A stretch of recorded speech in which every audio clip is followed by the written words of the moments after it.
Hello everyone, I'm Tomohiko Yoshizawa, an assistant professor at oral physiology in Hokkaido University. In this lecture, I will introduce neuroscience of reward-based learning and decision-making. A pleasant surprise or nasty shock is likely to be a memorable experience. For instance, if you touch a hot oven, you very quickly learn not to do it again. Individuals can learn new behaviors in unfamiliar environments by exploring and memorizing sensory cues or actions that lead to good or bad outcomes. Psychologically, behavioral learning in animals can be divided into non-associative learning and associative learning. Non-associative learning is a change in behavioral response to a single stimulus that occurs over a period, and includes the habituation and sensitization. Associative learning is the learning of associations between events and can be divided into classical conditioning and operant conditioning. Classical conditioning is a behavioral procedure in which a biologically potent stimulus such as food is paired with a previously neutral stimulus, like a sound of bell. Pavlov's dog is famous as a classical conditioning. Operant conditioning is the type of associative learning process through which the strength of a behavior, such as lever push, is modified by reinforcement or punishment. Reinforcement learning is a machine learning technique inspired by animals' learning procedures. The objective of the reinforcement learning is to find an action policy to maximize rewards. In the reinforcement learning, an agent predicts future reward from current environment states of action candidates, then selects one action. After getting outcomes, an agent updates reward prediction using reward prediction error. For your reference, I present a formulation of the reinforcement learning. Interestingly, Schultz et al. Found that midbrain dopamine neurons encode a reward prediction error signal of the reinforcement learning. They recorded monkeys' dopamine neuronal activities during an operant conditioning.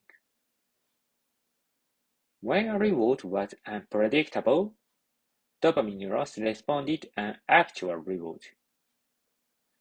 After learning associations of cue and reward, an initial dopamine response to a rewarding stimulus encodes information about salience, value, and context of a reward.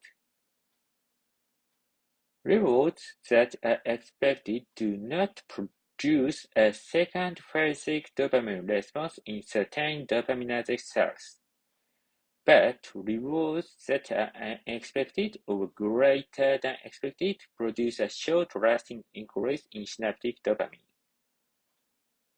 Whereas the omission of an expected reward actually causes dopamine release to drop below its background level. Midbrain dopamine neurons strongly project to the striatum in the basal ganglia. Main component of the basal ganglia are striatum, global pallidus, substantia nigra. The substance nigra is one of the origins of dopaminergic neurons. While it is known that the basal ganglia is a locus of Parkinson and Huntington diseases, more recent studies have indicated that the basal ganglia contribute to reward-based learning and decision-making.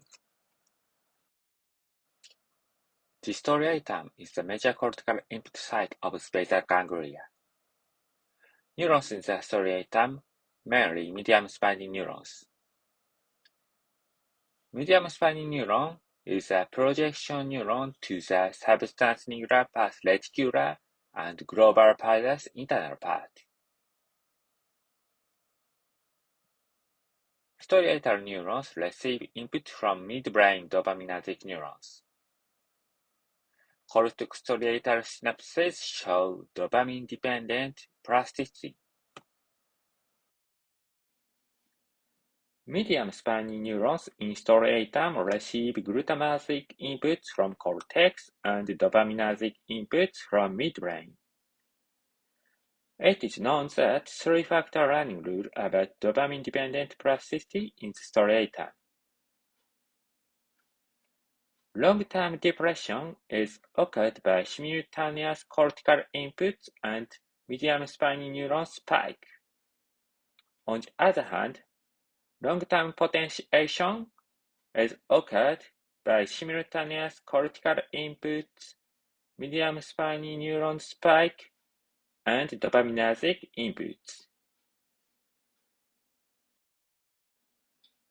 Based on the dopamine neurons' reward prediction error activity and anatomical connections of the basal ganglia, the reinforcement learning model of the basal ganglia was proposed. In this model, it is assumed that the striatum contributes to the reward prediction. Since striatal medium spiny neurons strongly received dopaminergic input, the estimation of the reward and action where erred is critical in decision-making. To illustrate the role of the basal ganglia in this process, Samejima et al. Recorded striatal neurons of monkeys who choose between left and right handle turns, based on the estimated reward probability of the actions. During a delay period before the choice, the activity of more than one set of striatal projection neurons was selective to the value of one of the two actions. These results suggest representation of action values in the striatum which can guide action selection in the basal ganglia circuit. This striatum consists of two compartments. One is striosome. Another is matrix. These compartments shape a mosaic structure in the striatum. One feature of striosome is that mu-opiate receptor MOR is enriched. This picture is the MOR immunohistochemistry of striatum. The red areas are MOR positive area, so that they are striosome. As you can see, the striosome is like island in the striatum. The striosome is only 15% in the striatum. Therefore, it was difficult to study the striatum distinguished striosome and matrix. The striosome neurons have another interesting anatomical feature. That is, only the striosome neurons directly project to dopaminergic neuron in the S and C. About corticostriatal projection, while the matrix inputs from sensorimotor and associative cortices, the striosome inputs from limbic cortices.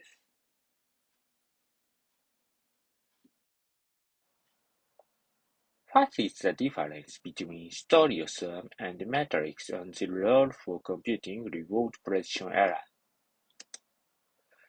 Doya hypothesized that striosome neurons learn state value. On the other hand, matrix neurons learn action value.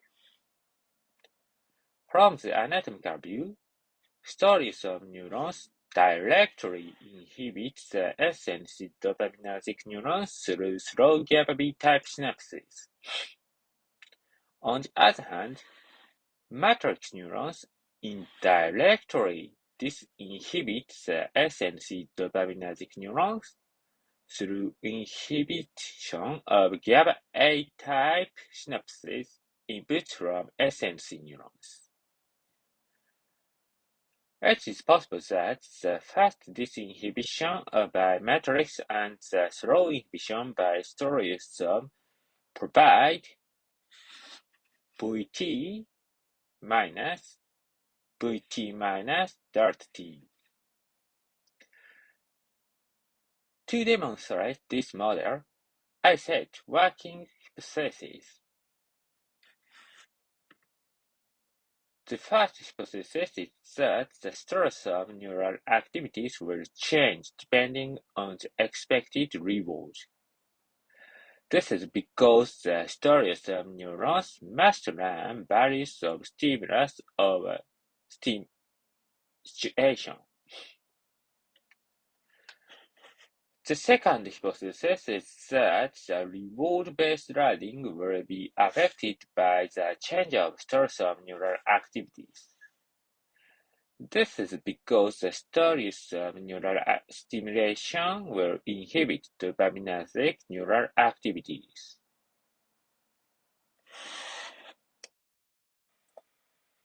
The goal of my research is to demonstrate the role of striosome for reward-based learning and decision-making. Our hypothesis is that striosome and matrix neurons encode state and action value respectively. We need at least two steps to demonstrate this hypothesis. The first step is to test whether striosomal neurons represent reward-related information or not. The question of this step is that do the striosome neurons change their activity depending on the expected reward? As the next step, I want to demonstrate the striosome represents state value and the matrix represents action value in the reinforcement learning. In this lecture, I will only present the first thing. Difficulty of my research is mainly developed from anatomical features that striosome and matrix make mosaic structure, and that striosomes are minor in the striatum.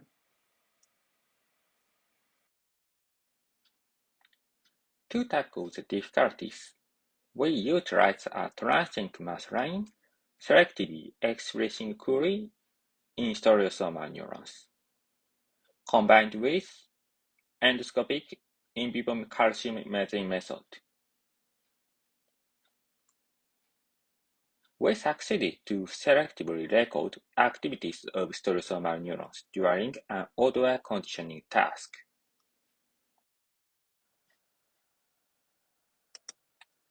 Cre-loxP system is a method for expressing a target gene in the specific type neurons. Cre is a recombinant derived from P1 bacteriophage.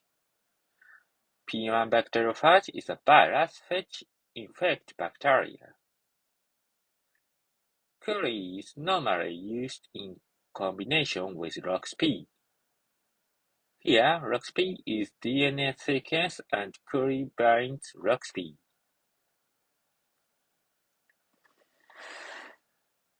In DNA sequence, when two loxP are same direction, Cre excites in between two loxP. On the other hand, when two loxP are different direction, Cre invites gene between two loxPs. To use this system, we must prepare a vector for Cre expression-dependent gene expression.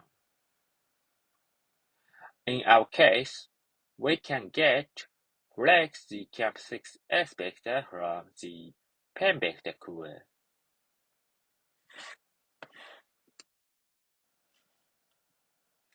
Now, we are planning to inject flex GCAM6S vector to the equivalence to achieve the co-expression-dependent gene expression. Although the inversion occurs both directions, flex switch is a method to achieve stable transgene inversion.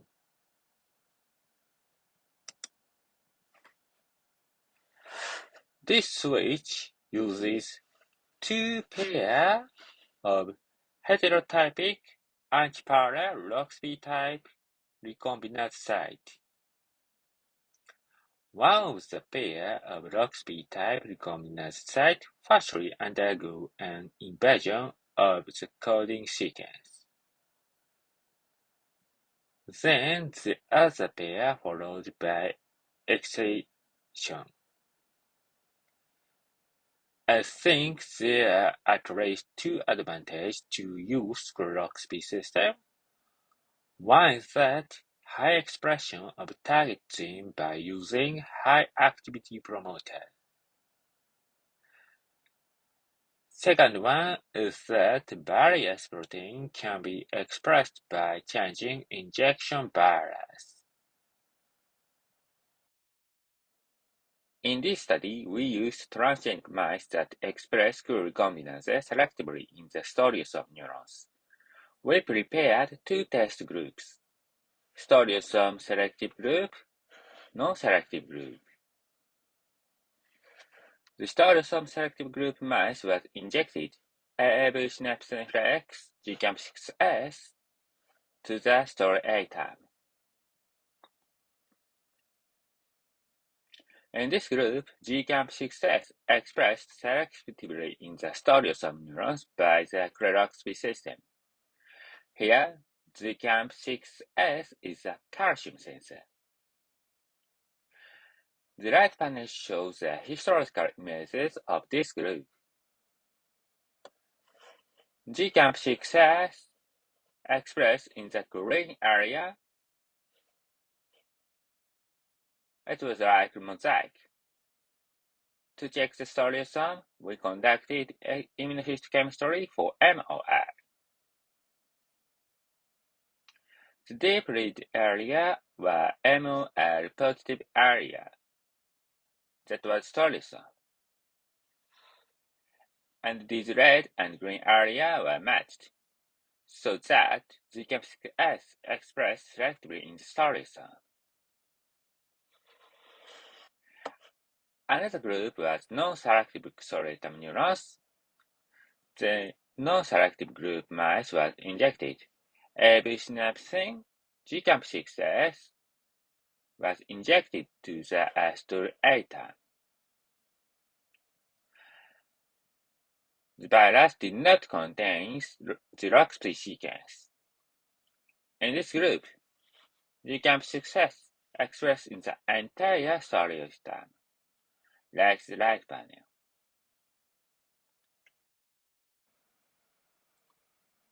For the deep brain calcium imaging, we used the head-mounted miniature fluorescent microscope developed by Stanford University. The mass of the microscope is only 2 grams, and the dimension is 11 by 14 by 20 millimeter. Time resolution is maximum 30 frames per second. The microscope is mounted on a mouse head, and the records the neural activity of deep brain structure as fluorescent change through the microendoscope. An advantage of this system is that we can record neural activity of deep brain structure, such as striatum. Another advantage is that we can record activity of same neurons for long term. In this example, we can record the same activity over 2 weeks. So, we can compare the neural activity between before learning and after learning. The behavioral task was a simple classical conditioning. In this task, mice were restricted by metal tube and head plate. The odor mask was set in front of the mouse nose, and the water reward and air puff stimuli were presented by water spout and air puff tube. In each trial, one of 4 odors randomly selected. The selected odor was presented for 2 seconds. Then the 0.5 second delay was inserted. Each odor associated with different unconditioned stimuli. After the delay, US was presented. The number of raking to the water spout was counted during the task. In early training, mice raked the spout immediately after reward onset in some trials. After days of conditioning, they began raking during the CS delay period. Before reward arrived. To detect stages of learning, we quantified each mouse's mean daily raking frequency during the CS delay period. Raking frequency showed no significant difference between the 4 odor conditions until day 5. Then, commencing at day 6, it became significantly higher in the big reward condition than in other conditions.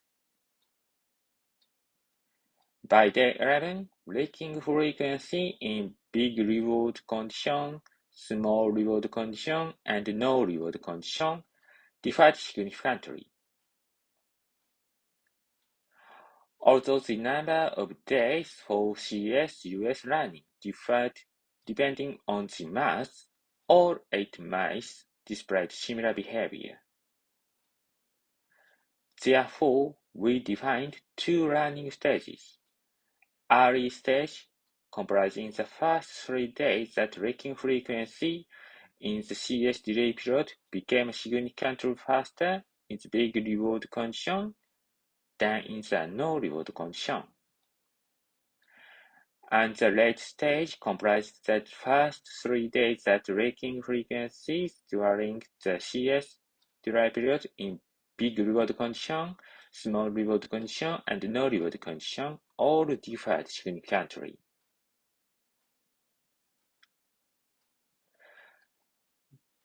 This result indicates that mice predicted forthcoming rewards from odor stimuli.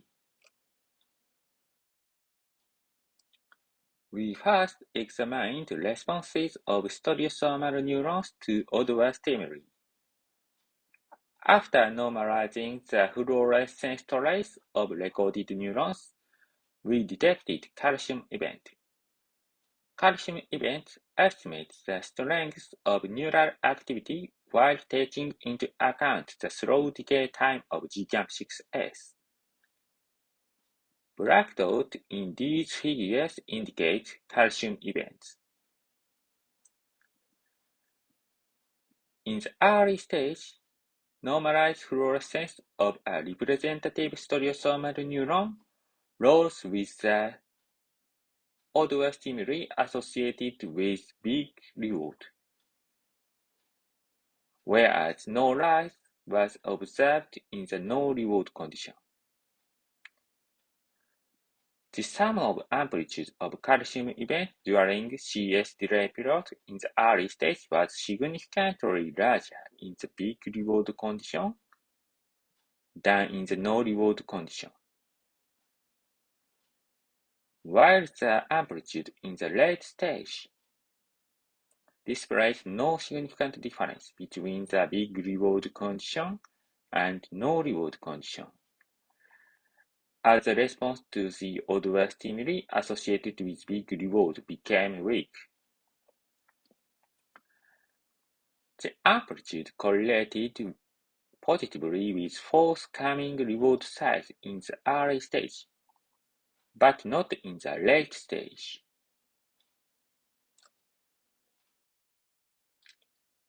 Another striasomal neuron showed complete different pattern of reward predictive activity.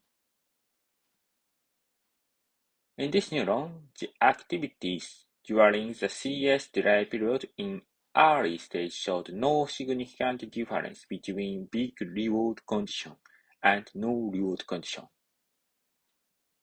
while the response in the late stage was significantly larger in the big reward condition. The amplitude did not significantly correlate with forthcoming reward size in the early stage, but positively in the late stage. To quantify proportions of reward-predictive neurons in the striosome, we performed a regression analysis of the sum of amplitude of calcium events during the CS delay period. To eliminate neural activities directly related to leaking movement, we first conducted a regression analysis with leaking frequency, and then analyzed residual components with the reward predicted from the odor cues.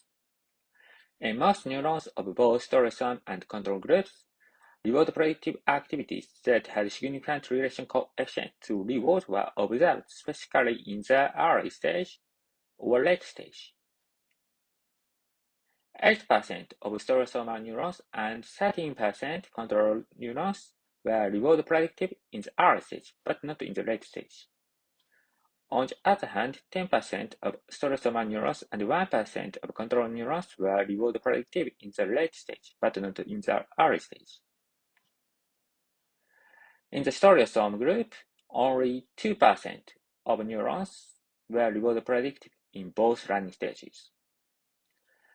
Therefore, total proportion of the striosome group was not significantly different from that of control group, while it was larger in the late stage. This analysis of reward predictive neural activities reveals that neurons in striosomes represent reward values of odor stimuli in specific learning stages, and that reward predictive striosomal neurons are more dominant in the late stage. We also checked the responses of striosomal neurons to the air-path-associated odor. This neuron was activated by the air-path-associated odor in the early stage, but no response to the other odors.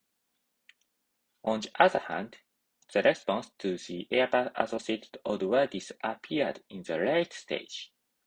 So, this striosome neuron was air-path predictive only in the early stage. Another neuron showed air-path predictive activities only in the late stage. How many neurons did show the air-path predictive activities? In the striosome, approximately 15% neurons showed air-path predictive activities in both learning stages. On the other hand, the proportion of non-selective recorded neurons showed air-path predictive activities was less than striosome. This result indicates that the striosome neurons strongly encode the aversive value in the striatum. Some striosomal neurons were also active when the reward or air path was actually presented. This means that, in addition to transmitting signals about expected rewards and air path, they also transmit information about the actual rewards and air path.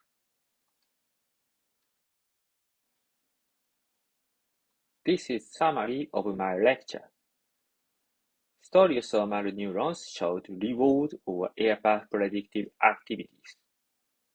Therefore, they encoded the values of odor stimuli. Most reward or air path predictive activities were specific to early or late learning stages. Some striosome neurons responded to presentation of a reward or an air path. Striosome neurons have a more significant role in reward and air path prediction than randomly recorded striatal neurons.